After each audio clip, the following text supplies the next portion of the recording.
때로는요, 앞으로 나아가려면 가장 아픈 과거를 정면으로 봐야 할 때가 있습니다. 오늘 우리가 살펴볼 이야기가 바로 그런 경우인데요. 한 나라 전체를 다시 일으켜 세운 정말 지독할 정도로 정직했던 어떤 기도에 대한 이야기입니다. 자, 이 질문으로 한번 시작해 볼까요? 상상해 보세요.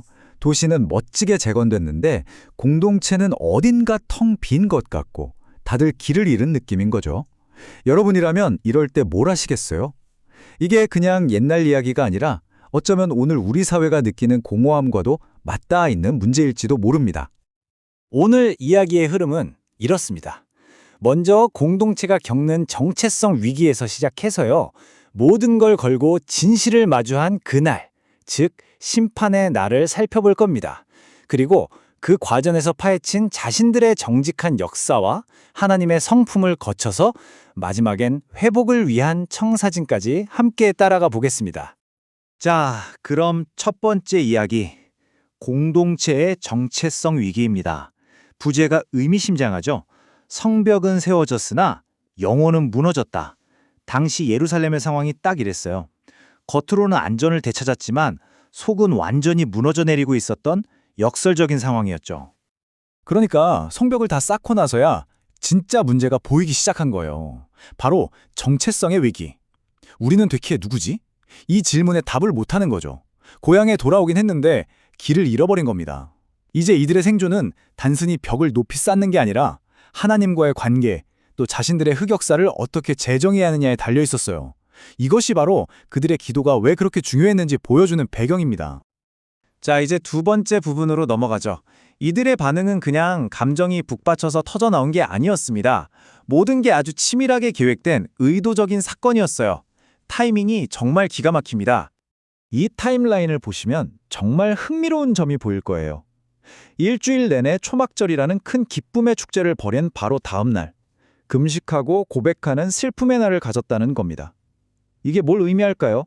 축제의 기쁨에 취해서 자기 죄를 흐지부지 넘기지도 않고 또 죄에 대한 슬픔에 빠져서 구원의 기쁨을 잊어버리지도 않도록 아주 정교하게 설계한 영적인 장치였던 거죠. 이때 이들이 한 중요한 행동이 이방인들과의 관계를 끊어내는 거였는데요. 히브리어 원어로 와이바들루라고 해요. 스스로를 분리하다라는 뜻인데 이게 그냥 사회적 거리두기가 아니었습니다. 종교적으로 마구 섞여 살던 것을 끝내고 우리는 하나님의 언약 백성이다 라는 정체성을 다시 세우려는 거룩한 신학적 결단이었던 거죠. 그리고 여기서 핵심은 바로 순서입니다. 그냥 잘못됐습니다라고 감정적으로 고백부터 한 게 아니에요. 먼저 몇 시간 동안 하나님의 말씀을 읽었어요. 말씀이 거울이 돼서 자신들의 진짜 모습을 비춰주게 한 거죠. 고백을 하기도 전에 진실을 먼저 마주한 겁니다. 덕분에 이들의 회개는 그냥 감상에 젖는 게 아니라 진리 위에 단단히 설 수 있었습니다. 이제 기도의 하이라이트입니다. 이들은 자기 자신들을 향해서 말 그대로 지독하게 정직한 역사 훑어보기를 시작합니다. 자기 비판 혹은 역사 감사라고 할 수 있겠네요. 기도는 먼저 하나님이 뭘 해주셨는지부터 시작해요. 첫 번째, 신의 산에서 생명을 주는 너무나도 선한 율법을 선물로 주셨다는 사실을 인정합니다.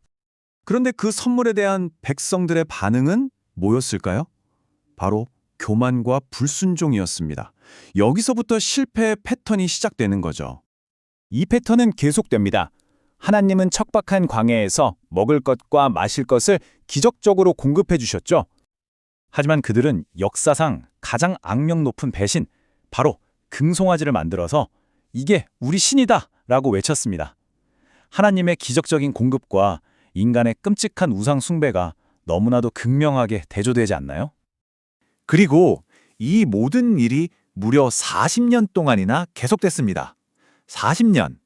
이 숫자는요, 백성들이 끊임없이 반역하는 와중에도 하나님이 얼마나 오랫동안 참고 또 참으면서 그들을 먹이고 입히셨는지를 아주 극적으로 보여주는 숫자입니다. 이렇게 고통스럽게 역사를 되짚어보는 과정은 마침내 클라이맥스로 향합니다. 놀랍게도 이 과정의 끝에서 그들이 발견한 건 자신들의 비참함이 아니라 하나님에 대한 완전히 새로운 진실이었습니다. 이 표가 그들이 훑어본 역사를 한눈에 요약해 줍니다. 왼쪽은 인간의 실패 기록, 오른쪽은 그에 대한 하나님의 응답. 이 엄청난 불균형이 보이시나요? 교만에는 인도를, 반역에는 공급을, 불순종에는 용서를. 바로 이 지점에서 그들은 깨닫게 됩니다. 왜 하나님이 이렇게까지 반응하셨는지에 대한 답을 말이죠. 그 답은 바로 엘로아 셀리엇이라는 개념이었습니다. 용서들의 하나님이라는 뜻인데 여기서 핵심은 용서들이라는 복수형 표현이에요. 용서가 하나님이 가끔 하시는 어떤 행동이 아니라 그냥 그분의 본질 그 자체라는 걸 발견한 거죠. 이건 정말 엄청난 발견이었습니다. 사실 이 기도문은 출애굽기에 나오는 내용을 인용한 건데요. 그런데 정말 놀라운 점이 있어요.